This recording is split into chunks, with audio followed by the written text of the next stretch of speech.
Shalom Bapak Ibu yang terkasih, apa kabarnya?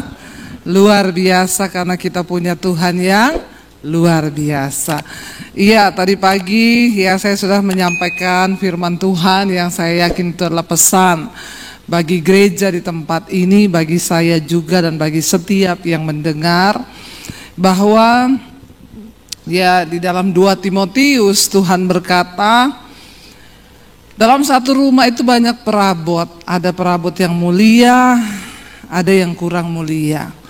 Perabot yang mulia itu dipakai untuk tujuan yang mulia, tapi yang kurang mulia itu dipakai untuk tujuan yang kurang mulia. Dan materainya ialah, kata firman Tuhan, Allah mengenal siapa milik kepunyaannya. Dan setiap orang yang menyebut nama Tuhan itu hendaklah meninggalkan kejahatan. Jadi ternyata tidak semua pendeta, tidak semua orang Kristen jemaat itu adalah kepunyaan Tuhan. Sebab Tuhan yang tahu siapa milik kepunyaannya. Dan orang yang menjadi kepunyaan Tuhan, mereka yang meninggalkan kejahatan. Amin. Saudara, seperti yang sudah tadi pagi saya sampaikan, saya akan bersaksi bagaimana Tuhan menyelamatkan saya. Saya dilahirkan dalam sebuah keluarga, dari kecil saya Muslim, papi saya haji. Dan saya tidak mengenal Kristus dari kecil. Tanpa pengenalan yang benar akan Tuhan, ya saya pikir hidup ini adalah ya lahir, bekerja, cari uang, lalu mati. Tidak pernah mengerti ada rencana Tuhan di dalam hidup setiap kita manusia. Tapi itu yang Yesus katakan, bukan kamu yang memilih aku, tapi aku yang pilih kamu. Saya akhirnya mengikuti apa yang saya mau, apalagi saudara, papi saya itu galak. Saya tidak bermaksud menjelekkan papi saya, tapi ini masuk dalam bagian kesaksian hidup saya. Ya, papi saya kalau mukul itu saudara nggak kira-kira, ya. Jadi dari kecil mungkin karena saya banyak luka batin, akhirnya saya mulai mencari pelampiasan di luar. Dan ya itulah orang kalau tidak mengenal Tuhan. Rasul Paulus berkata, aku melakukan segala dosaku dulu itu di luar pengetahuan iman. Aku melakukan semua dosa itu tanpa iman. Aku lakukan di luar pengetahuan akan kebenaran. Lain cerita kalau kita sudah tahu kebenaran tapi kita sengaja pura-pura tidak tahu. Saya jatuh dalam berbagai dosa, ya saya pikir kebebasan atau kemerdekaan hidup itu adalah ketika saya bebas melakukan apa yang saya mau. Ternyata saya makin jatuh terpuruk hingga akhirnya ketika kita melakukan semua dosa saudara, mengikuti apa yang iblis tawarkan. Tadi pagi saya sampaikan yang ada dalam dunia ini hanya 3 hal. Keinginan daging, keinginan mata, dan keangkuhan hidup. Itu yang ada dalam dunia, dan itu semua bukan berasal dari Bapa, tetapi dari dunia. Ya, tadi pagi sudah saya jabarkan keinginan mata. Ya, mata ini tidak pernah ada puasnya. Ya, karena itu Yesus berkata, mata adalah pelita tubuh. Jika matamu jahat, maka gelap seluruh tubuhmu. Tapi jika matamu baik, maka teranglah seluruh hidupmu. Ya, yang kedua keinginan daging yang ada dalam dunia ini, kenajisan, percabulan, perselingkuhan. Makanya banyak orang-orang yang mengaku Kristen, tapi kalau engkau masih hidup dalam kenajisan, percabulan, perselingkuhan, apalagi homoseksual, lesbian, maaf, engkau bukan kepunyaan Tuhan. Karena Alkitab berkata, biarkan lalang dan gandum tumbuh bersama. Iblis bilang gak apa-apa gereja jadi besar, biarin aja. Pada waktu kedatangan Tuhan, barulah itu adalah hari penantian. Akan dibuktikan di sana mana yang ilalang, mana yang gandum. Tuhan bilang biarkan aja dulu tumbuh bersama. Ya, karena pada hari penampian nanti akan dibuktikan. Makanya Yesus berkata, bukan setiap orang yang berseru kepadaku Tuhan, Tuhan yang akan masuk dalam kerajaan Allah, tapi mereka yang melakukan kehendak Bapa. Yesus bilang, pada akhir zaman nanti aku baru akan berterus terang kepadamu bahwa aku tidak mengenal engkau. Daripada nanti Yesus baru berterus terang, lebih baik sekarang kita bertobat, sungguh-sungguh ikut Tuhan. Akhirnya saudara, karena saya terpuruk dalam dosa, singkat cerita iblis ngomong hidupmu sudah hancur, kamu sudah rusak, masa depanmu juga rusak, buat apa kamu hidup, mending bunuh diri. Dan saat itu tidak ada pikiran lain dalam benak saya, cuma pengen mati, karena saya tidak menemukan apapun di hidup ini saudara. Setan datang menuduh saya, hidupmu hancur, untuk apa kamu hidup, mati saja. Dan saya mulai mencari siapa Tuhan itu. Saya mulai bertanya, Tuhan, untuk apa engkau ciptakan aku di dunia ini? Kurang kerjaan banget kau Tuhan. Kenapa engkau ciptakan aku untuk berdosa? Kalau hari ini saya mati bunuh diri, saya tahu saya masuk neraka, terus Tuhan puas. Buat apa engkau ciptakan saya? Tanpa pengetahuan yang benar, saya marah kepada Tuhan. Dan di luar sana saudara, ada begitu banyak orang yang sedang punya pertanyaan yang sama. Dan tugas kitalah untuk membawa mereka ke jalan yang benar. Tapi bagaimana mungkin Alkitab bilang engkau saja kalau ditinjau dari segi usia, harusnya kita ini semua sudah jadi pengajar. Tapi yang terjadi adalah apa saudara? Orang Kristen sekarang datang duduk pulang di gereja, tapi engkau tidak mampu menjadi pengajar. Bahkan asas-asas tentang kekristenan itu masih harus diajarkan. Masih banyak orang Kristen yang tanya saya, Bu, merokok itu dosa apa enggak, Bu? Di mana ayatnya, Bu? Saya bilang di pom bensin baca. Gede tulisannya dilarang merokok. Lu nggak usah cari di Alkitab, tidak ada tulisan dilarang merokok. Tapi saya mau bilang, sedangkan di pom bensin saja kau tidak bisa masuk, apalagi di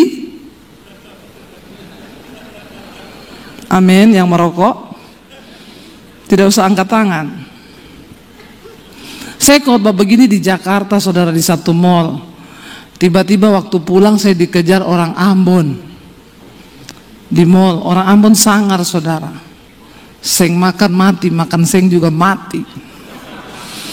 Dia kejar saya, dia bilang, Ibu pendeta, Ibu pendeta. Saya bilang, kenapa ya Pak? Saya tadi ikut ibadah yang Ibu bawa firman tadi. Saya itu paling tidak suka kalau ada pendeta khotbah-khotbah soal rokok. Emangnya saya beli itu rokok pakai uangnya pendeta? Terus saya bilang, Bapak ini masalahnya apa ya? Tapi tadi itu Ibu bilang, sedangkan di pom bensin saja saya tidak bisa masuk, apalagi di sorga. Saya pikir-pikir itu Ibu betul juga itu. Ternyata sekeringkali kita nggak usah khotbah tinggi-tinggi bahasanya Pak. Ya, karena jemaat itu lebih ngerti bahasa yang sehari-hari saja. Terus dia bilang, Ibu, saya tadi dengar khotbah Ibu itu, saya berniat mau berhenti merokok Ibu. Tapi sudah lama ini memang saya tidak bisa berhenti Ibu. Karena aduh bagaimana ya Ibu ya. Ibu kasih saya tips Ibu. Atau Ibu tumpang tangan ke saya Ibu supaya saya berhenti merokok. Saya bilang, Pak, itu adalah niat dari dalam diri. Biar saya tumpang kaki Bapak. Kalau memang Bapak tidak niat bertobat, tidak bisa Pak. Terus bagaimana tipsnya Ibu? Nanti kalau Bapak berhenti 1-2 hari itu kan iblis bujuk lagi tuh. Nanti iblis Bapak lihat rokok kepengen ambil. Nggak apa-apa, ambil aja Pak. Ambil ya Ibu Debbie. Iya, terus hidupin aja. Hidupin ya Ibu. Terus Bapak taruh di mulut tapi diputer, apinya taruh di bibir. Bapak lakukan itu sehari 3 kali. Saya yakin Bapak berhenti merokok. Kenapa? Bibirmu melepuh. Tapi lebih baik begitu kan, kena api rokok daripada kena api neraka. Kan Tuhan bilang, kalau tanganmu membuat engkau berdosa, potong tanganmu. Lebih baik engkau masuk surga tanpa tangan daripada engkau utuh tapi masuk ke dalam neraka. Kalau kakimu membuat engkau berdosa, potong kakimu. Lebih baik engkau masuk surga tanpa kaki daripada engkau utuh masuk ke dalam neraka. Kalau orang yang tukang selingkuh, saya nggak tahu apa yang disuruh potong. Bertobat. Betapa kudusnya Tuhan itu. Jangan bermain-main dengan dosa saudara. Amin. Dan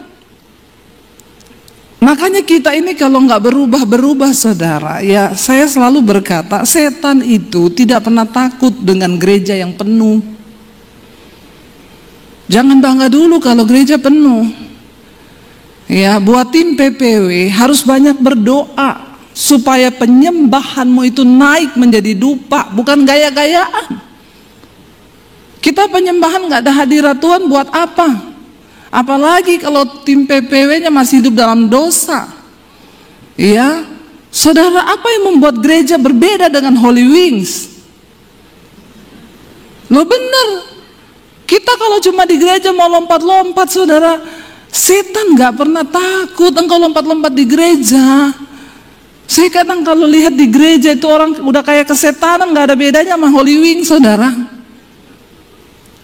Apa yang membuat kita berbeda? Ada hadirat Tuhan. Dan ketika orang ketemu hadirat Tuhan, engkau pulang hidupmu berubah. Yang bersinah tidak bersinah lagi, yang homo nggak homo lagi, yang selingkuh tidak selingkuh lagi, yang kepahitan tidak kepahitan lagi, dan hidupmu berdampak bagi kerajaan setan. Setan takut, engkau juga berdampak bagi kerajaan Allah. Itu yang benar. Kita perlu berdoa hari-hari ini saudara. Setan nggak takut jemaat penuh. Makanya ada orang tanya sama saya, Bu, saya mau tanya sama ibu pelayanan di desa-desa ya? Iya sering. Kalau ibu pelayanan di desa, ada nggak yang kerasukan? Banyak, saya bilang. Kalau di kota ibu pelayanan di gereja besar, pernah nggak ada jemaat yang kerasukan? Saya bilang hampir tidak ada. Nah itu kenapa Bu? Dulu pernah ada di Jakarta di gereja besar, lagi puji-pujian, ada bapak-bapak jatuh menggelepar. Saya lari langsung mau saya tengking. Tiba-tiba istrinya bilang, jangan Bu, kenapa? Epilepsi. Karena saya pikir kerasukan saudara, udah mau saya dalam nama Yesus, bahasa roh kan keluar kan. Istrinya bilang, jangan Bu, kenapa? Epilepsi Bu. Oh, terus gimana sadarnya? Nanti sadar sendiri. Nah di gereja besar di Jakarta, di kota besar itu memang jarang ada yang kerasukan. Menjadi PR dia tanya, kenapa ya Bu kalau di gereja besar tidak ada yang kerasukan? Saya juga bertanya saudara. Lalu Roh Kudus memberi saya pemahaman. Kenapa di gereja besar nggak ada yang kerasukan lagi? Karena setan sudah tidak bekerja di gereja besar. Setan itu cuma kontrol. Setan bilang lancar coy, lancar. Penuh, penuh. Kata setan gini, nggak usah diganggu. Mereka aja kedagingannya udah lebih setan dari setan. Karena daging itu beda sama setan. Galatia pasal yang ke-5 saudara baca tentang kedagingan. Apa itu daging? Daging itu percabulan, kenajisan, hawa nafsu, nafsu jahat, iri hati, amarah, dendam, keserakahan, ya, perpecahan, itu ada di dalam daging. Dan barang siapa hidup menurut daging, dia akan binasa, kata firman Tuhan. Ini bunyi alarm atau apa ya? Atau kedatangan Tuhan? Kalau Tuhan datang kita lagi di gereja, puji Tuhan, haleluya 12 kali ya saudara, langsung masuk surga semua ini. Karena nggak ada yang lagi bersinah, nggak ada yang selingkuh ya kan. Wah langsung berdoalah supaya kedatangan Tuhan kita lagi di gereja. Iya, dan ini bunyi apa? Nggak apa-apa kan? Tapi saudara terganggu nggak? Karena orang itu kadang kepo. Ada bunyi gitu? Yang pasti bukan dari HP saya. Ini HP saya sudah saya silent. Saya mode terbang pesawat supaya tidak mengganggu ya. Saudara, jadi ketika kita itu mengenal Tuhan Yesus, hidup tuh harus berubah. Ya, setan bilang gak usah diganggu orang di gereja. Kenapa? Orang kedagingannya lebih gila dari setan. Ya, dan kalau kita tidak berubah, maka ya hidup kita nih gak ada dampak apa-apa, saudara. Bukan soal berapa rajinnya kita ke gereja, berapa hebatnya saya pelayanan, bukan. Tapi tadi pagi saya sudah sampaikan, Tuhan berkata, aku tahu siapa milik kepunyaanku. Dan Yesus bilang, aku akan berterus terang ketika aku datang kali yang kedua. Aku akan berterus terang. Ngeri itu. Kalau Tuhan berterus terang, baru ternyata kita udah pede selama ini kita melayani. Sorry aja, tidak semua orang Kristen memperoleh janji Tuhan. Kalau kita belajar dari kisahnya bangsa Israel, mereka dipanggil keluar, tapi ternyata tidak semua bisa masuk ke tanah perjanjian. Perjalanan yang harusnya ditempuh 11 hari jadi 40 tahun. Kenapa? Proses 40 tahun ini untuk mematikan kedagingan mereka. Karena Tuhan tidak mau mereka masuk di tanah yang baru dengan pola dan hidup kedagingan yang lama. Saudara, akhirnya saya mau bunuh diri dan saya bertanya, Tuhan, di mana Engkau? Siapa Engkau? Saya pengen kenal Tuhan itu. Saya nggak peduli tentang agama. Saya pengen tahu Tuhan yang benar itu siapa. Jangan engkau menjadi Kristen hanya karena warisan dari orang tua. Setiap kita perlu berjumpa secara pribadi dengan Tuhan. Karena tidak semua ternyata orang Kristen itu sudah mengalami perjumpaan pribadi dengan Tuhan. Yesus berkata kepada Nikodemus, kamu tidak mungkin bisa masuk kerajaan Allah kalau engkau tidak dilahirkan kembali. Apa artinya dilahirkan kembali? Nikodemus berkata, aku sudah tua, bagaimana mungkin aku masuk ke rahim ibuku lalu aku dilahirkan kembali? Yesus bilang, kau harus dilahirkan kembali dari air dan dari roh, dari firman Allah. Saudara, manusia rohani kita harus dibangun. Ketika itu saya pengen bunuh diri, saudara. Saya udah gak peduli mau bagaimana, pokoknya saya pengen mati. Tapi sebelum saya mati, saya bilang, Tuhan, tunjukkan dirimu kepada saya. Habis ini saya mati dan saya masuk neraka dan Tuhan puas. Saya nangis di kamar saya tulis surat buat orang tua saya. Karena saya ini dari kecil sudah diwanti-wanti papi saya, jangan berteman dekat sama orang Kristen. Apalagi kalau sampai kamu jatuh cinta dan pacaran sama laki-laki Kristen. Lebih baik papi masuk penjara, papi bunuh kamu daripada kamu bikin malu keluarga. Jadi saya sangat takut dan saya tidak berani deket-deket sama cowok Kristen. Padahal yang ganteng-ganteng tuh cowok Kristen. Cie, amin ya. Yang bertobat, yang tidak bertobat sama juga setan. Yang bertobat, ya, saudara, akhirnya ya saya terus hidup ya dengan prinsip saya dan akhirnya sampai waktu itu saya pengen mati bunuh diri. Saya berdoa. Saya nggak tahu berdoa kepada Tuhan yang siapa, tapi di benak saya percaya bahwa ada Tuhan di dunia ini. Orang yang paling malang, yang paling bodoh di dunia bukan orang yang nggak bisa baca tulis, tapi orang yang paling malang adalah orang yang tidak percaya bahwa Tuhan itu ada. Itu orang paling bodoh, saudara. Maaf ya, kita lihat matahari, bulan, bintang, bumi berputar pada rotasinya. Harusnya kita mengaku bahwa ada satu kuasa yang mengatur itu semua. Saya lihat bunga aja ya, itu bunga daunnya hijau, bisa keluar kuning, merah, itu saya, wow, Tuhan Engkau itu dahsyat. Itu dari mana itu kalau bukan karena kuasa Tuhan? Nggak mungkin, kita diciptakan manusia. Kita punya mata 2 semua kan? Ada yang mata 3 di sini? Nggak ada. Kita punya mata 2, hidung 1. Lubangnya menghadap ke bawah. Kalau menghadap ke atas itu harus dioperasi. Kalau lubang menghadap ke bawah walaupun pesek, tidak usah operasi, begini saya sudah cukup. Amin ibu-ibu. Ya, karena orang itu kalau pengen cantik nggak puas-puas, nanti pengen cantik terus, nanti ini salah dikit diperbaiki, malah salah. Ya, operasi hidung jadi cantik sih, tapi ngomongnya jadi gini. Ya, pesek nggak apa-apa, lubangnya 2 menghadap ke bawah sudah, puji Tuhan, haleluya 12 kali. Karena kalau menghadap ke atas repot, hujan masuk air, maka matilah kau. Ya, jadi ya sudah disyukuri saja. Tapi ajaibnya Tuhan ya, kita punya hidung 1, mata 2, mulut 1, mukanya itu beda semua loh. Nggak ada yang sama kan? DNA-nya juga pun berbeda. Itu Tuhan. Kalau orang nggak percaya ada Tuhan tuh kebangetan, saudara. Saya bilang, Tuhan saya percaya engkau ada, tapi siapa engkau sebenarnya Tuhan? Tunjukkan dirimu kepada saya. Hanya ada satu Tuhan yang benar, walaupun agama banyak, hanya ada satu Tuhan. Kita perlu mengalami perjumpaan pribadi dengan Tuhan itu. Malam itu saya menangis di kamar saya tulis surat buat orang tua saya, papi, mami, saya minta maaf.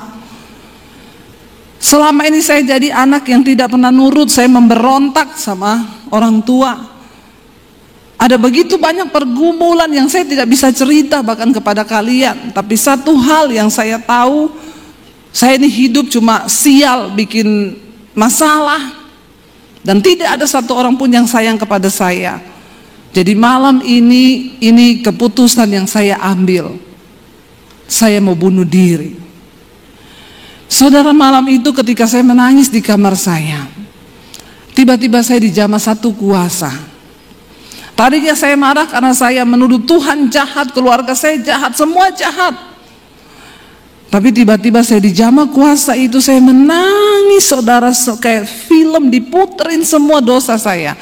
Saya ini dulu ketika belum bertobat, saya pelatih senam aerobik, saudara. Makanya gayanya begini nih. Ya, jadi dulu saya ngajar di kantor polisi, di instansi-instansi pemerintah. Saya berdiri di panggung ini, iya 1, iya 2, iya 3 gitu ya. Dan saya tidak pernah tahu karunia apa yang Tuhan beri di dalam diri saya. Saya hanya merasa saya ini manusia yang tidak berguna dan saya pengen mati. Tapi ketika saya ada di tangan Tuhan, saya baru menyadari ternyata begitu banyak karunia yang Tuhan percayakan di dalam diri saya. Dan itu harusnya untuk kemuliaan Tuhan, bukan untuk dunia. Lalu saudara, ketika malam itu saya dijamah satu kuasa, saya nangis di kamar saya hampir 1 jam. Saya tidak bisa berkata-kata, hanya nangis, dan yang keluar itu adalah tangisan pertobatan. Saya minta ampun selama 1 jam lebih saya nangis. Saya baru tahu Alkitab berkata begini, tidak ada seorang pun yang dapat menyebut Yesus Tuhan kalau bukan karena pekerjaan Roh Kudus.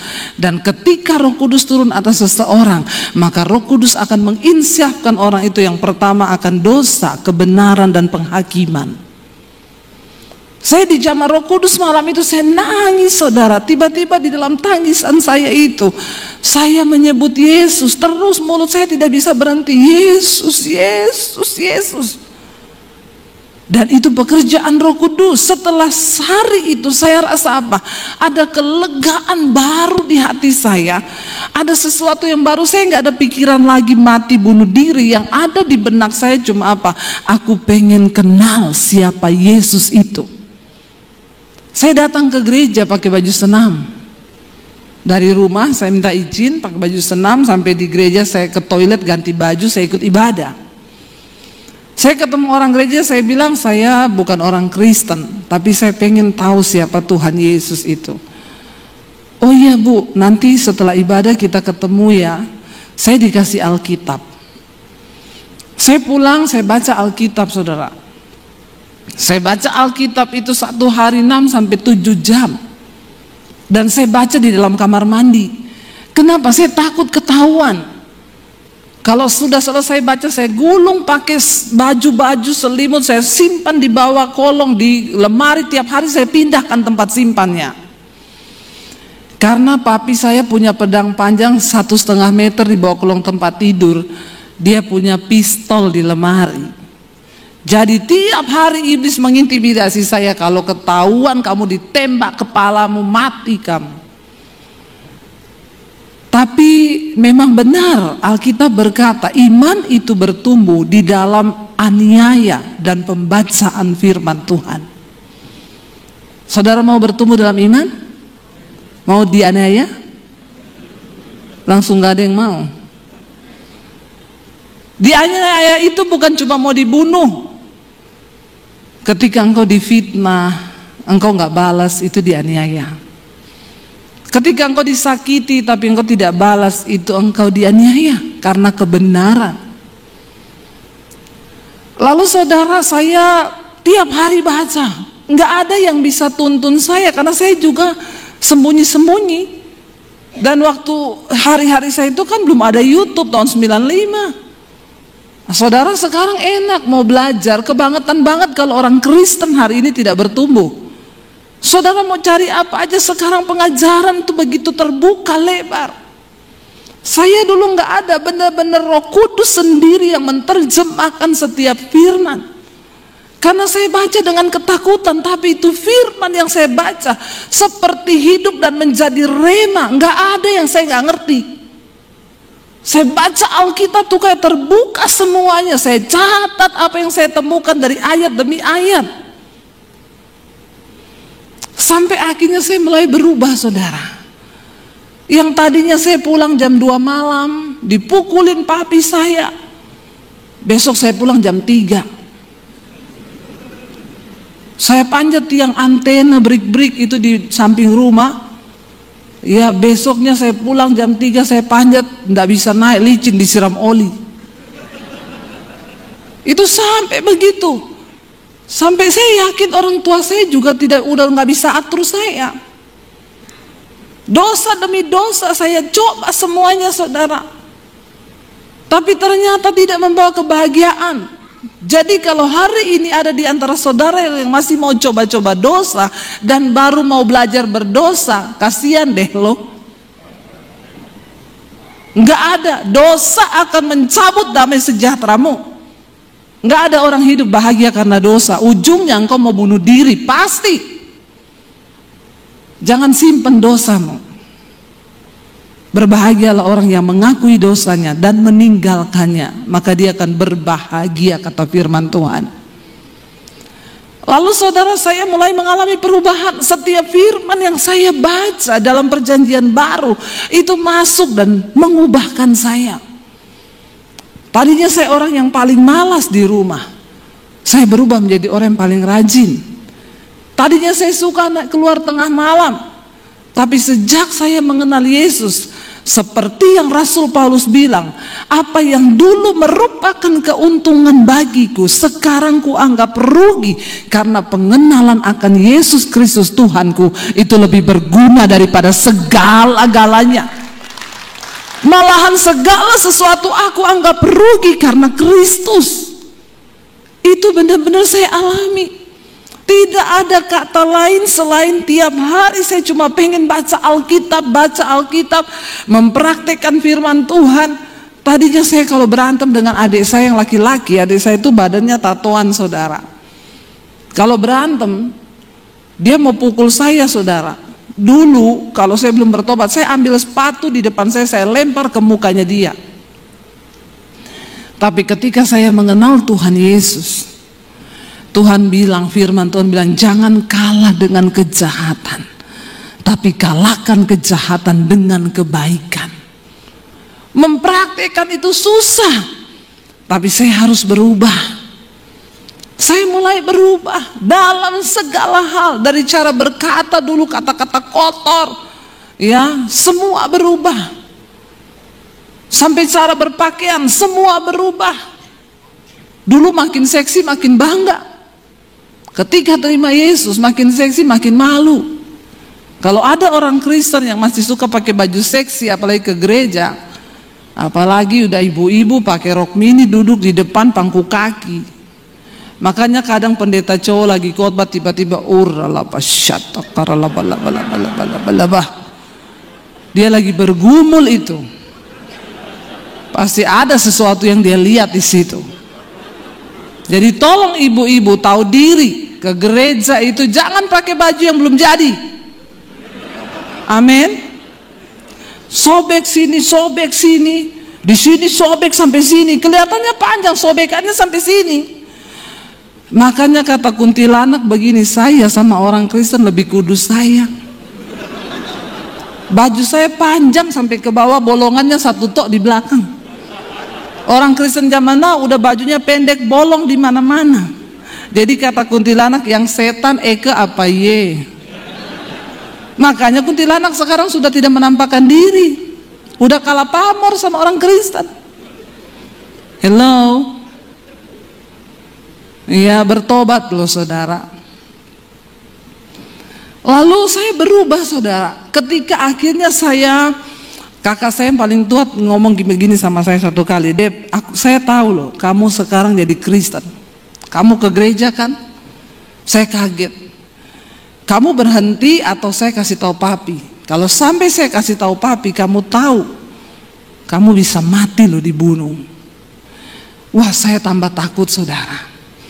Tapi di situ saya mulai berdoa, Tuhan, kalau memang sudah waktunya saya harus menyatakan imanku. Karena firman Tuhan berkata, dengan mulut orang percaya, dengan hati orang mengaku, dengan hati orang percaya, dengan mulut orang mengaku, maka dia dibenarkan dan diselamatkan. Lalu saya berdoa, bergumul, Tuhan beri saya kekuatan. Saudara, ketakutan terbesar di hidup saya itu adalah ketika saya harus ngomong Yesus di depan keluarga saya. Itu ketakutan terbesar saya. Karena saya tahu tidak main-main, ada pistol di lemari. Tapi akhirnya Tuhan kasih saya kekuatan. Saya doa puasa saudara, doa puasa saya untuk minta kekuatan. Cuma ngomong satu tok Tuhan, ngomong di depan keluarga saya bahwa saya sudah terima Yesus. Akhirnya satu kali saya bergumul, ada doa puasa di gereja, saya bilang ini waktunya saya harus ngomong ke papi saya. Saya mau masuk ke papi saya belok ke kamar mandi. Di kamar mandi saya doa dalam nama Yesus. Roh intimidasinya kenceng sekali. Lalu saya ikuti papi saya dari belakang, saya belok lagi ke dapur. Waduh, saudara, bergumul. Akhirnya saya tengking, saya dikuatkan dengan satu ayat firman Tuhan. Roh Allah yang ada padamu itu lebih besar dari segala roh yang ada dalam dunia ini. Kenapa kamu takut kepada manusia yang memang akan mati? Lalu saya masuk ke kamar papi saya bilang, Pap, saya mau minta izin. Dia sambil cari-cari apa di lemari, mau kemana? Mau ke gereja. Tiba-tiba dia terhenti saudara. Lalu dia melihat kepada saya. Kata-kata pertama dia bilang, kamu sudah gila. Terus dia bilang gini, oh ini penyebabnya ternyata. Makanya akhir-akhir ini papi lihat kamu jadi aneh. Dan memang setiap orang yang berjumpa secara pribadi dengan Tuhan Yesus akan jadi. Pertanyaan saya, sudah anehkah saudara? Sudah aneh apa belum? Anehnya itu gimana? Dulu merokok, sekarang tidak merokok. Dulu judi, sekarang nggak judi. Dulu suka maki-maki, sekarang nggak maki-maki. Dulu suami istri ribut, berantem terus, sekarang nggak pernah ribut. Dulu bersungut-sungut, sekarang nyanyi-nyanyi terus. Dulu tukang keluar malam dugem, sekarang betah di rumah baca Alkitab. Sudah seperti itu? Jawab sendiri di dalam hati. Papi saya bilang, oh ini penyebabnya. Makanya papi perhatikan kamu jadi aneh. Dulu malas, sekarang rajin. Aneh gak? Tapi kan harusnya dia bisa melihat perubahan hidup saya. Kenapa saya bisa jadi baik? Yesus berkata, engkau itu suratan Kristus yang terbuka dan hidupmu harus bisa dibaca oleh semua orang. Karena Yesus sekarang tidak hadir secara fisik, tapi dunia akan melihat kita sebagai murid-muridnya. Amin, saudara. Lalu saudara, papi saya bilang, oh ini penyebabnya. Dari situ saya mulai diancam. Papi saya bilang, saya enggak main-main ya. Papi dia bilang, kamu apa? Jangan bergaul sama orang Kristen. Papi bilang, papi bunuh kamu, papi bunuh ya. Papi enggak takut masuk penjara. Wah, saya ketakutan di situ. Saya disuruh belajar agama lagi. Saya ikuti, tapi saya dapat kekuatan di sana. Dikatakan bahwa Isa Al-Masih adalah kalimatullah, firman Allah yang menjelma menjadi manusia. Dia dikandung oleh Rohulullah lewat Maryam dan dia dilahirkan ke dalam dunia. Saya mendapat kekuatan, saya catat di buku harian saya, buku itu ditemukan kakak saya. Diserahkan ke papi saya dipanggil. Papi nggak suruh cari kamu kelemahan, papi bunuh kamu. Dari situ saya mulai bergumul. Saya doa puasa, setiap hari nangis. Kalau lewat berpapasan di rumah, papi saya bilang, setan, iblis kamu. Saya tidak boleh duduk makan di meja makan. Saya disuruh makan di belakang. Setiap hari air mata saya menangis. Apa yang menjadi kekuatan? Firman Tuhan. Yesus berkata, ada saatnya nanti orang serumahmu akan membenci engkau karena namaku. Ayahmu, ibumu, saudaramu, mereka akan membenci engkau. Tetapi aku sudah mengatakan hal ini supaya kalau hal itu terjadi, kamu jangan menolak aku. Dan akhirnya saudara, saya terus dikuatkan sampai akhirnya tahun 96. Saya berdoa, Tuhan, sampai kapan saya hidup seperti ini? Nyatakan kehendakmu buat saya. Jamah hati papi saya. Desember akhir 96 saya dipanggil papi saya. Dia tanya, papi tahu kamu gak berubah. Jadi hari ini papi kasih kamu pilihan. Kamu mau ikut siapa? Kalau kamu tetap di agamamu, angkat kaki dari rumah ini. Dan jangan anggap kamu punya keluarga. Dan satu lagi, kamu pergi dari rumah ini, jangan bawa ijazah. Saya mau lihat Yesus kasih makan kamu pakai apa. Saya pamit saudara. Saya bergumul hari-hari itu, Tuhan, saya mengasihi keluarga saya. Tapi saya juga tidak bisa pergi dan hidup tanpa siapa-siapa. Apa yang harus saya lakukan? Kenapa begitu berat yang saya alami? Saya masuk di kamar, saya berdoa, saya menangis. Tuhan, satu hal yang saya minta, apapun resiko saya di depan, satu yang saya minta, tuntun saya. Dan jangan biarkan aku keluar dari rencana Tuhan. Karena kebahagiaan di hidupku hanya ketika aku hidup di dalam rencana Tuhan. Saya berdoa malam itu dapat ayat, berbahagialah kamu jika karena namaku engkau meninggalkan ayahmu, ibumu, rumahmu, ladangmu, pekerjaanmu, karena engkau akan memperolehnya lipat kali ganda. Saya menangis di situ, tidak mudah saudara. Saya baru lulus SMA waktu itu. Saya datangi papi saya dan mami saya bilang saya mohon pamit. Mereka kaget karena mereka sama sekali tidak menyangka kalau saya akan mengambil keputusan itu. Papi saya menangis berlutut di bawah kaki saya. Karena memang saya 5 bersaudara, saya anak yang dia paling sayang.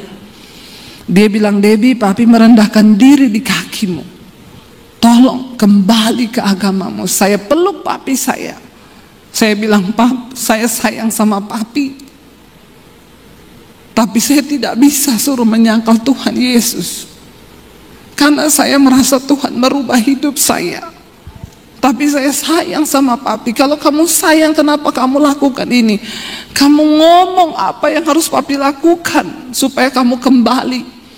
Saya cuma peluk papi saya. Mami saya menangis, dia bilang, tunggu mami mati baru kamu jadi Kristen. Saya bilang, mami tidak mengerti apa yang saya sedang alami.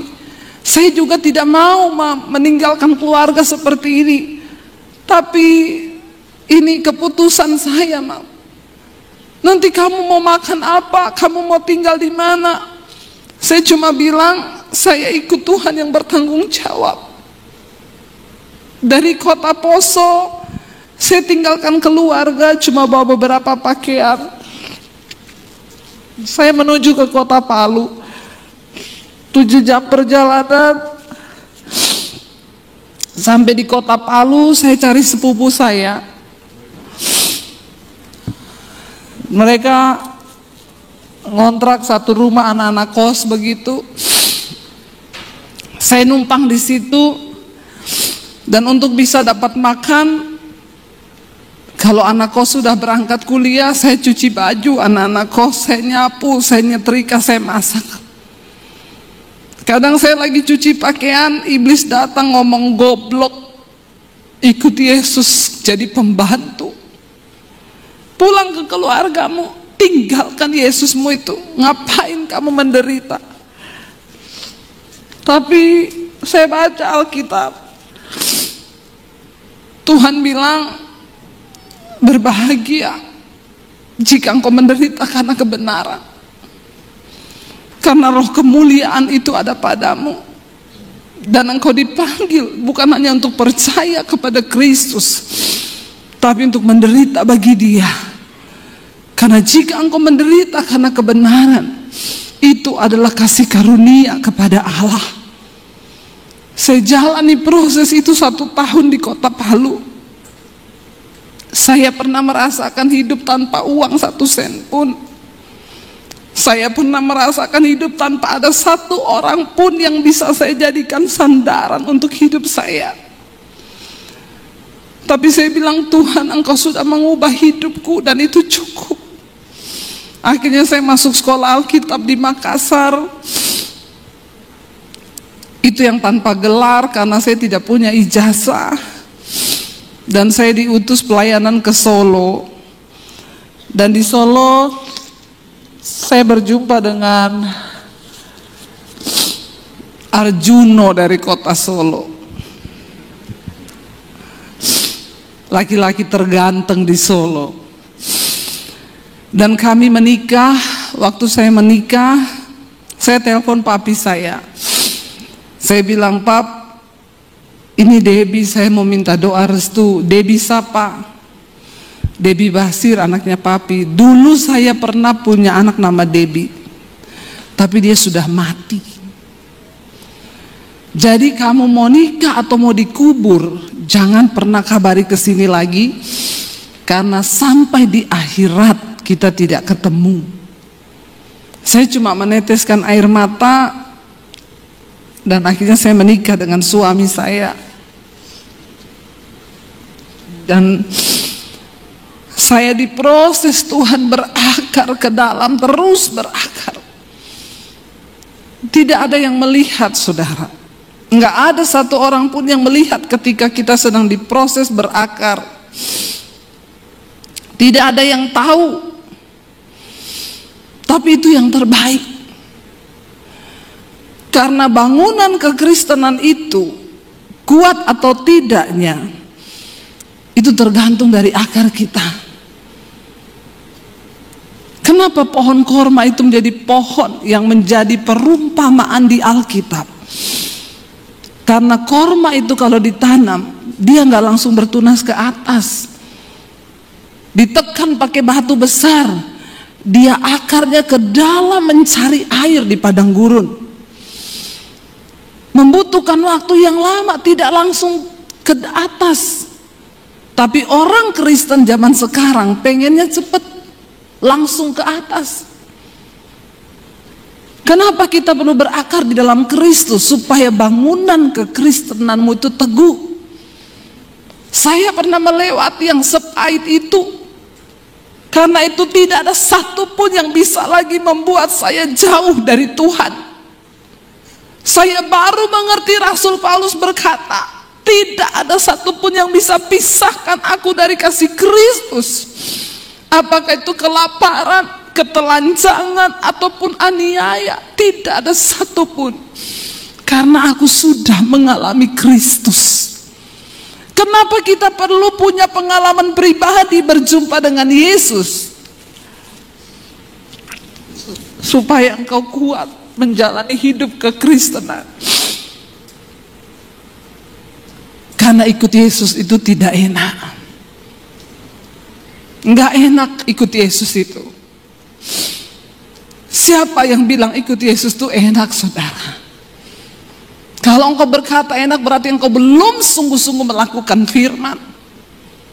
Kalau engkau belajar sungguh-sungguh melakukan firman, ikut Yesus itu tidak enak, penuh dengan air mata. Tapi itulah proses. Sebab Tuhan lebih tertarik mengubah karaktermu ketimbang menjawab semua persoalan-persoalan di hidupmu. Kalau karakter kita belum berubah, buat apa Tuhan jawab masalahmu? Biar Tuhan ubahkan kita dulu. Ini waktunya sudah habis, Pak.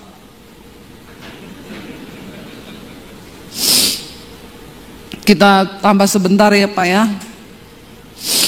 Karena ini baru pembukaan, Pak. Belum khotbah loh ini. Baru pembukaan udah habis waktu. Saudara, sampai hari ini saya tidak pernah melihat Tuhan meninggalkan saya. Saya ikut Tuhan dari tahun 95, penderitaan, air mata, difitnah, direndahkan, dihancurkan.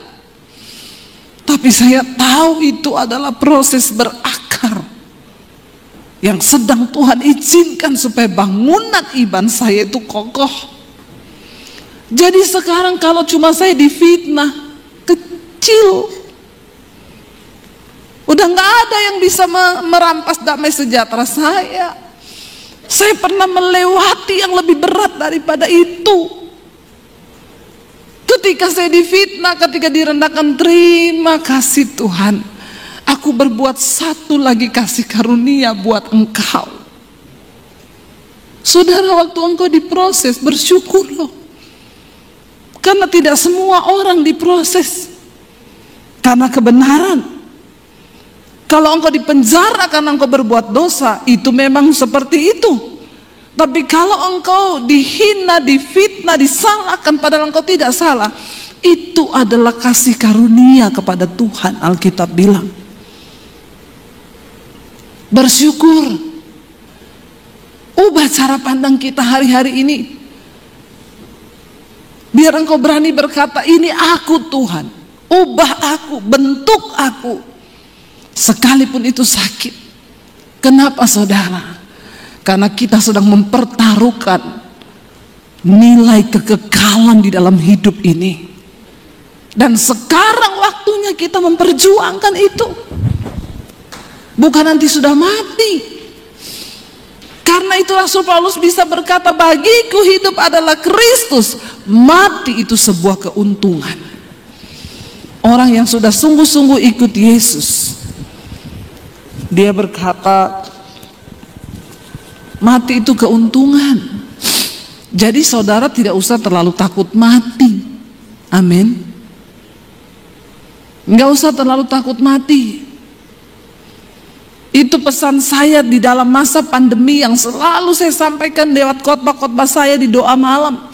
Dan ternyata memang pandemi itu yang banyak orang mati terbunuh bukan cuma karena virus, tapi karena ketakutan. Banyak sekali orang ketakutan. Ternyata banyak yang masih takut mati. Kita tidak boleh mencobai Tuhan, tapi jangan engkau menggeser imanmu. Saya selalu berkata, penyebab orang mati saudara, saya berkata selalu begini, mati hidup kita bukan di tangan corona, tapi di tangan Tuhan. Amin. Kalau belum waktunya mati, tidak akan mati. Saya ini udah berkali-kali kena corona, semua varian saya coba. Loh benar saudara, karena saya berdoa.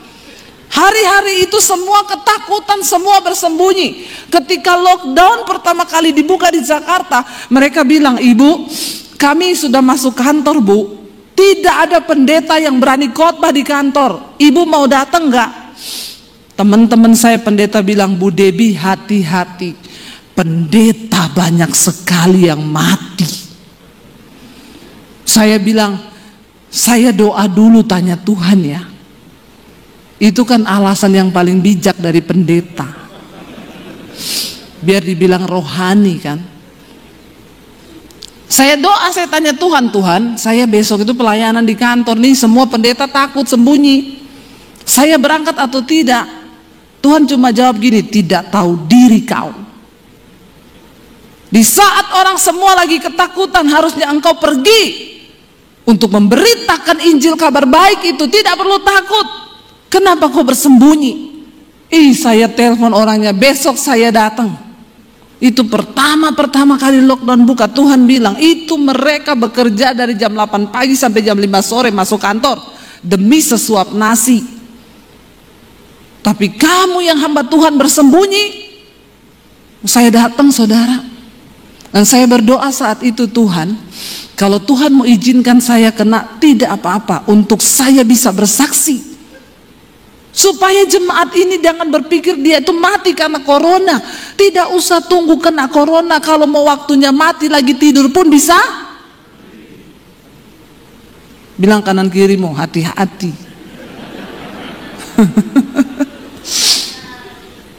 Iya, goal dari seorang percaya itu, dia nggak takut lagi mati. Karena bagi kita mati adalah keuntungan, hidup adalah bagi Kristus. Saya ngomong sama suami saya waktu itu, kita jangan terlalu takut berlebihan. Di tengah masa pandemi ini sudah ada satu jumlah yang akan dipanggil Tuhan. Tinggal kita nih siap-siap. Kalau di antara kita satu keluarga ada yang masuk dalam daftar jumlah itu, maka kita ini orang percaya. Kita percaya kita mati masuk surga, nggak usah takut. Tapi kalau di antara kita tidak ada yang masuk jumlah itu, Tuhan izinkan kita kena, nggak ada yang mati.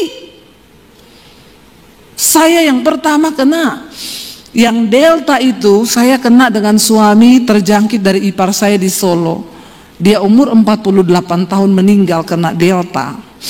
Dan di saat itu Delta baru merebak di Indonesia. Waktu ipar saya ini meninggal umur 48 tahun, tidak ada komorbid, sehat. Hanya 1 minggu lewat mati.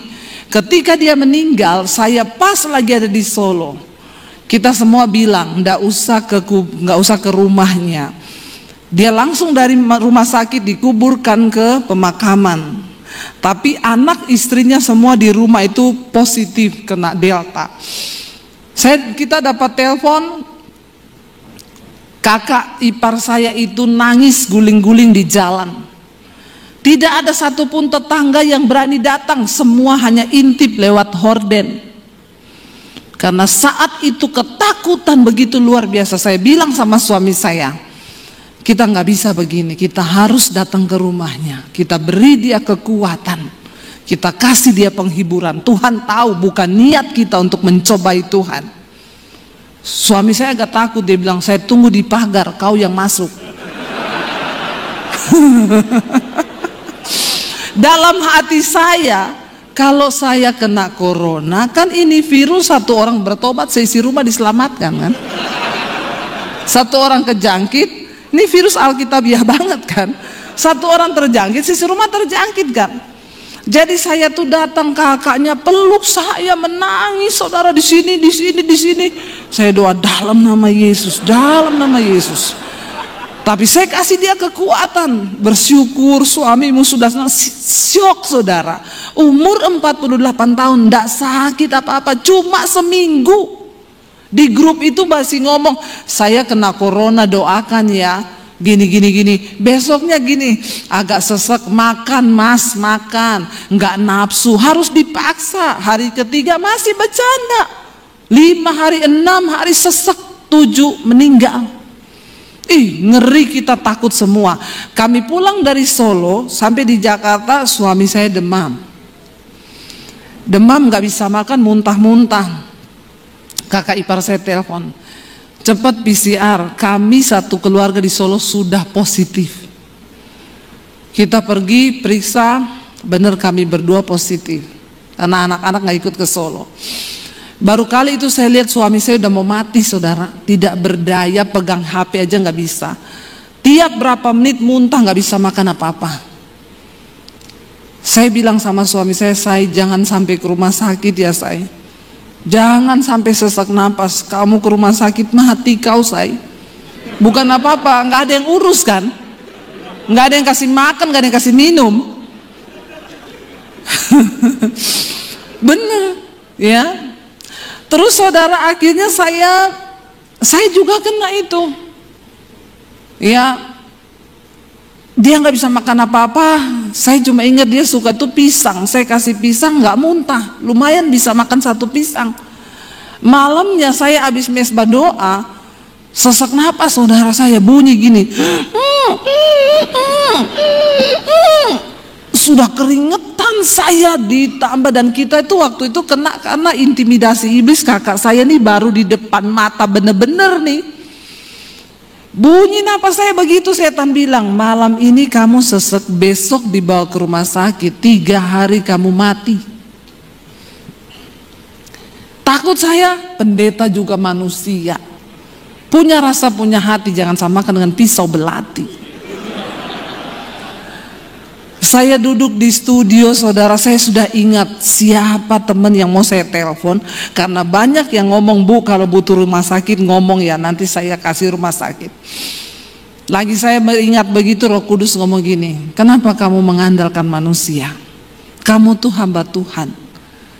Angkat imanmu, angkat perjamuan kudus. Saya bilang ke suami, Tuhan suruh saya perjamuan kudus. Suami saya bilang, saya juga dapat sama. Ayo kita sama-sama perjamuan kudus. Kita perjamuan kudus malam itu di kamar. Habis perjamuan kudus, napas saya langsung lega. Jam 2 malam saya batuk, pengen muntah. Saya lari ke kamar mandi. Saya muntah saudara, itu riak semua keluar. Besoknya saya sembuh. Itu loh Tuhan. Akhirnya itu kita awal-awal Delta itu Mei. Setelah akhir Mei itu Juni merebak itu Delta, rumah sakit penuh orang sampai di tenda-tenda. Saya bersaksi lah di mesbah doa tentang perjamuan kudus. Dan semua jemaat mesbah doa yang tidak kebagian rumah sakit, mereka kena. Ada satu yang bersaksi, Bu, suami saya udah delek-delek, napasnya tinggal satu-satu. Udah panggil istrinya ini, asuransi di bawah situ ada, terus sertifikat rumah, ya ini nanti kekayaan kita, ini bener. Istrinya ngomong, cari oksigen nggak ada, semua nggak ada. Istrinya bilang gini, Pak, Bu Debi kan di mesbah doa bersaksi, mereka perjamuan kudus, Papa masih bisa kuat nggak kita perjamuan ya? Dia mengangguk, mereka perjamuan saudara. Malam itu seperti yang saya alami, dia muntah keluar semua riaknya. Itu kan yang setengah mati ngeluarin riak kan. Dari situ semua jemaat mesbah doa itu bersaksi tentang bagaimana kuasa perjamuan kudus di tengah masa pandemi. Dan saya baru melihat di situ saudara, benar. Ingat saya berkata, hidup mati kita bukan di tangan corona, tapi di tangan Tuhan. Amin saudara. Di tangan Tuhan. Jangan geser imanmu, jangan terlalu takut, gak usah dibesar-besarkan ya, karena Tuhan lebih besar, pegang kendali atas hidup kita. Tapi orang Kristen tuh alay lebay kalau nyanyi di gereja, walau 1000 rebah di sisiku, kau tetaplah Allah penolongku, walau 10.000 rebah di kananku. Pret, baru 1 aja yang mati udah ketakutan, tapi kalau nyanyi alay lebay. Makanya setan bilang biarin aja, alay itu alay. Ya, terus kalau doa udah iya, kami percaya Tuhan, Engkau yang sanggup, Engkau yang ini. Makanya saya bilang tidak semudah engkau ngomong firman itu. Engkau harus mengalami Tuhan, engkau harus mengalami kuasanya, sehingga engkau punya iman yang kuat dan berkata, aku percaya Tuhan. Sudah lebih 14 menit. Mau dilanjutkan? Anda puas, saya lemes. Karena saya besok subuh harus terbang ke Makassar. Dari Makassar saya ke Morowali. Dari Morowali saya ke Tentena. Ada seminar hamba-hamba Tuhan di desa. Itu adalah pelayanan kami setiap bulan. Kami kumpulkan pendeta-pendeta desa untuk menguatkan mereka. Karena ternyata banyak hamba Tuhan yang sudah mulai loyo dan tidak punya iman lagi, saudara. Dan saya bilang, Tuhan, selama aku masih hidup, capek saudara, capek. Dan ini adalah proyek menabur dari kami. Tidak dapat PK, kami keluar uang untuk pendeta-pendeta di desa. Tapi saya utang nyawa sama Tuhan. Kita semua utang nyawa sama Tuhan. Dan kita harus melakukan, saudara. Selama saya bilang masih siang, Yesus berkata, bekerjalah selama hari masih siang. Apakah hidup kita ini sudah berdampak? Apakah kita hidup ini sudah melakukan sesuatu untuk pekerjaan kerajaan Allah? Atau kita cuma hidup sibuk bagi diri kita sendiri, alay lebay dengan masalah-masalah yang kita hadapi, dan kita nggak pernah lihat kebutuhan orang banyak. Masih banyak orang yang lebih susah dari kita. Kita baca satu ayat biar ini dikatakan khotbah. Kalau tidak ayat belum sah, saudara ya. Kolose pasal yang kedua ayat yang pertama, ayat yang ke-6. Kolose 2 ayat yang ke-6 sampai ayat yang ke-12. Ayat yang ke-6 sampai ayat 12.